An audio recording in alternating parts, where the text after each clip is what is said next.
Praktikoje tikrai tenka nemažai girdėti mitų apie spiralės, bet tikrai visumoje daugėja moterų, kurios ateina ir pageidauja būtent spiralių kontracepcijos tikslu.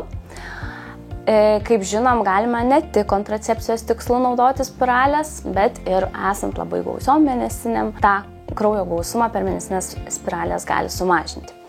Na ir susiduriu su įvairiausiais mitais, tai tarkim vienas iš jų, kad spiralės gali pakenkti moters vaisingumui, bet spiralės yra įvedamos gydytojo ginekologo į gimdą ir jos turi savyje, ar ne, skleidžia po truputį vieną hormoną, progesteroną, vadinamą levonorgestreliu.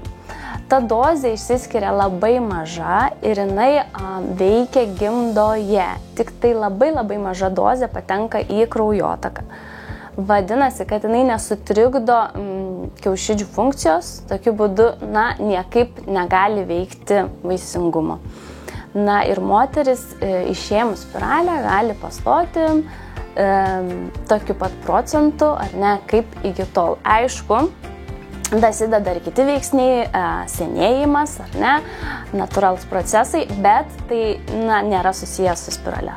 Kitas mitas, kad spiralė gali trukdyti lytiniams santykiams, tai, irgi įsivaizduokim, spiralė yra gimdoje, ar ne, ir